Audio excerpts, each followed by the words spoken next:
Hey folks, Update 10 was recently released, and you know what time it is then? Time for another update?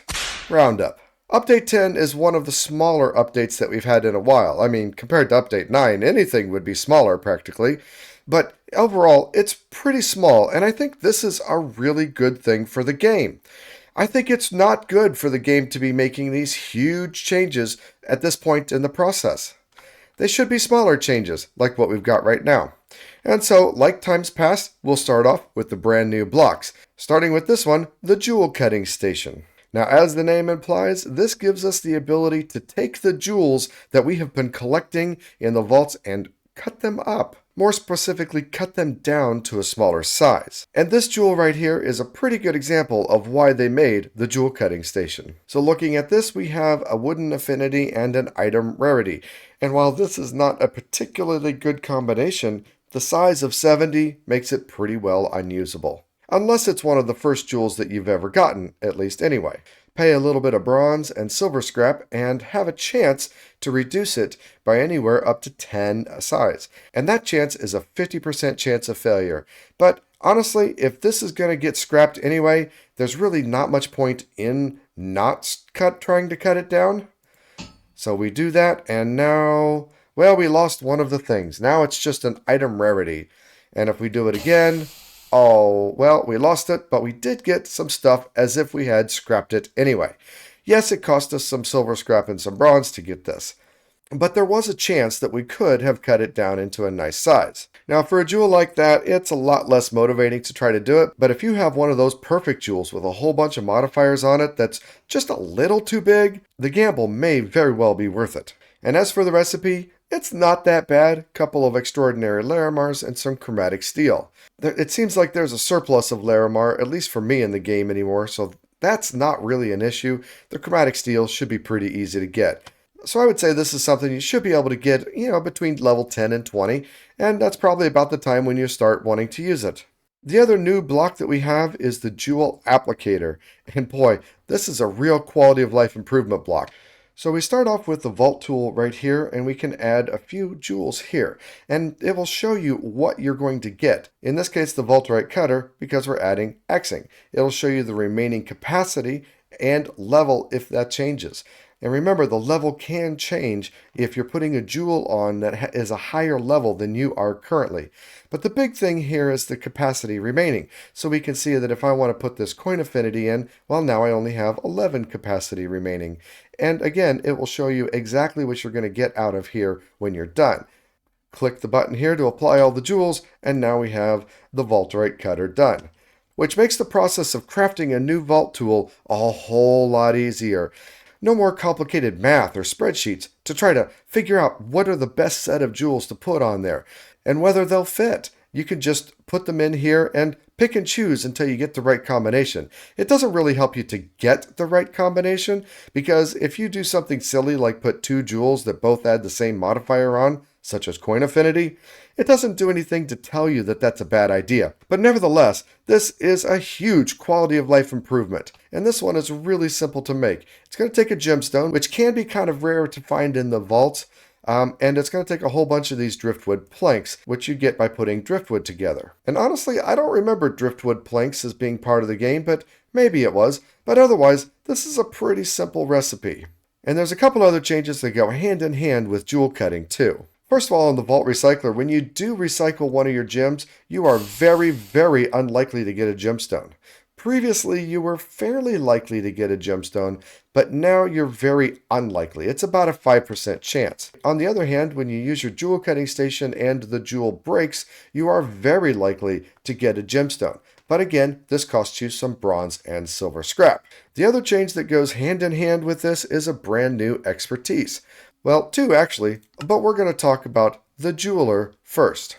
Taking the jeweler expertise gives you a better likelihood of cutting a jewel without it breaking.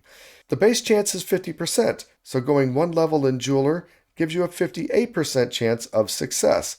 Level 2, 66, and level 3, 74% chance of success. But 3 expertise points is a lot to be putting toward this, and you have to be really committed to it. Nevertheless, I really appreciate having a little bit more of the expertise to try to choose from and liven things up a bit. Now, Iskal did talk about potentially doing an expertise reset, but that did not happen. There is no expertise reset, just these new expertise.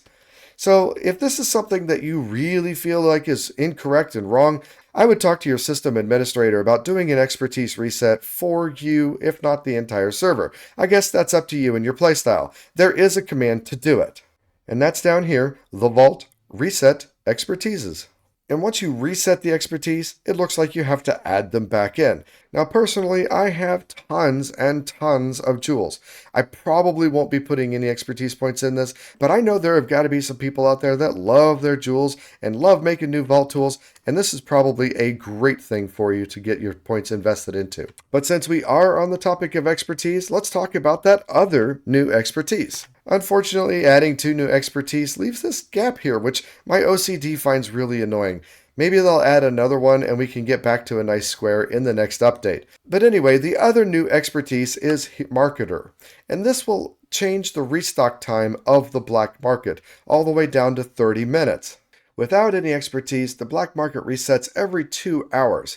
So bringing that down to every 30 minutes really gets you a lot more options in here. If you're doing a lot of soul shard farming and want to utilize the black market a lot more, this could be really handy. But again, 2 points of expertise is a lot to invest in this. So again, spend a lot of time thinking about where to put your expertise, and that goes regardless of what expertise we're talking about. Well, there is one more new block to talk about, and that is the altar conduit. They finally made it possible to have the vault altar be automated, and it's amazing. But it's not something that you're going to be able to get to right away or very easily, because this one requires a new mod unlock in order to be able to craft this beautiful looking block I'm holding here in my hand. And the mod unlock is called Altar Automation here in the Quality of Life group.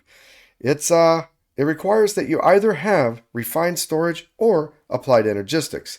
Sadly, it doesn't work with drawers or simple storage networks, in which, by the way, they pretty well nerfed simple storage in the last update, and I didn't even talk about it, but they nerfed it quite a bit.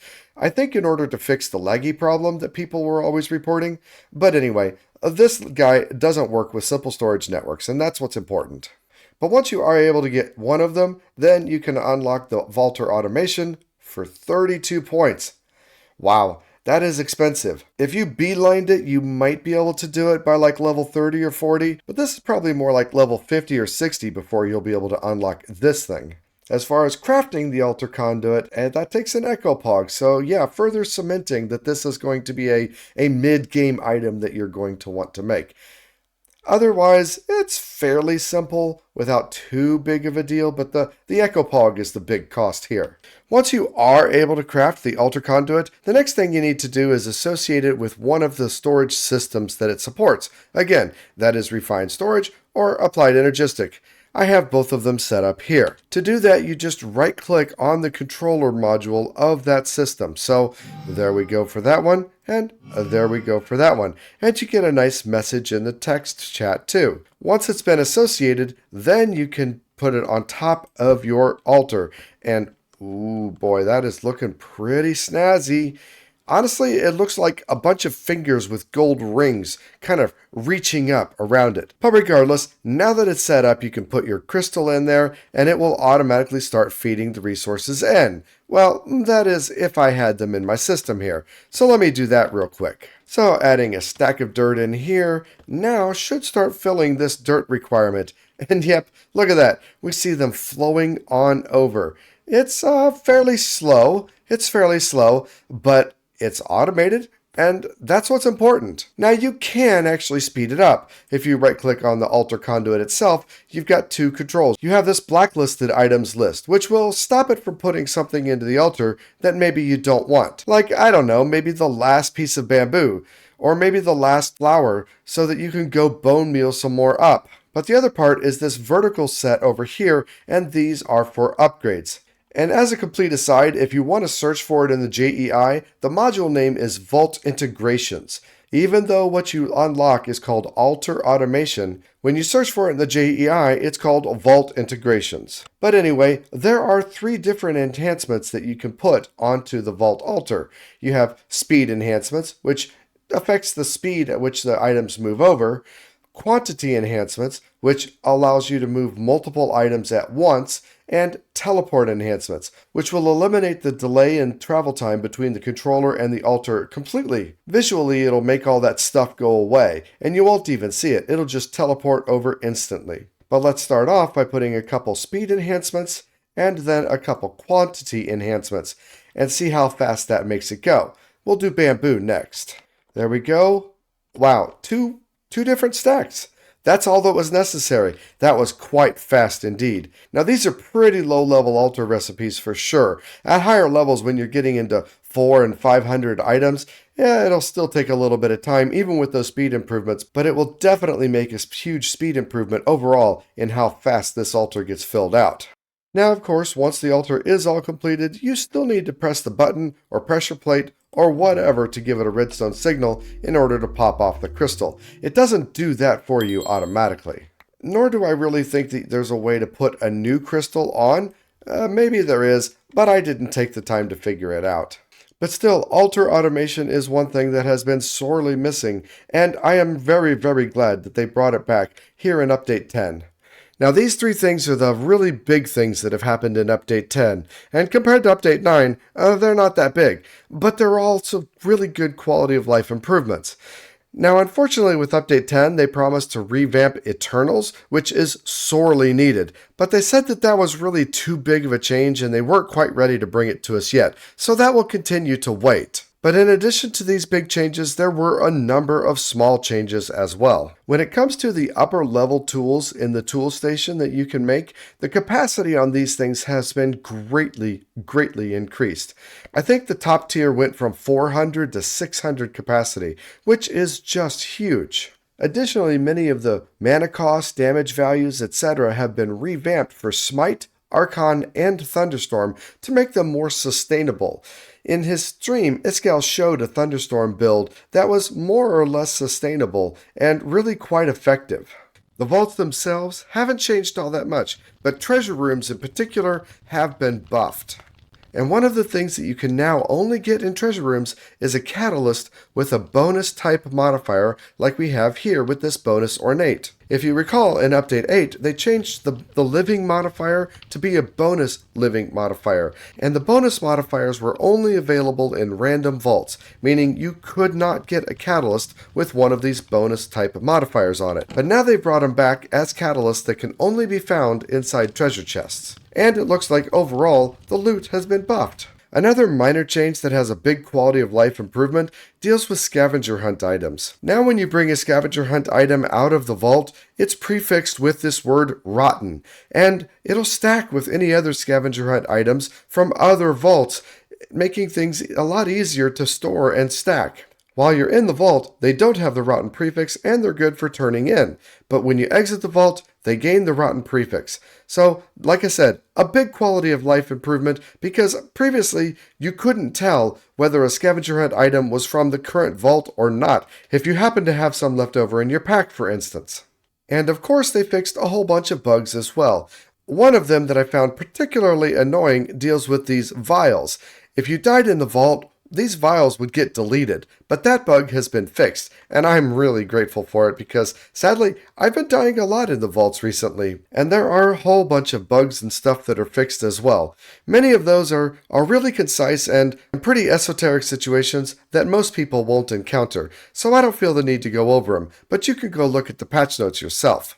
But overall, a lot of quality of life improvements in this update, and I'm all for it. I'm really hoping and looking forward to the Eternals fix, which maybe will be in Update 11. I don't really know. But as always, if you found this video useful, please give it a like and subscribe. And if you find anything that I've misspoken about, please leave me a comment down below.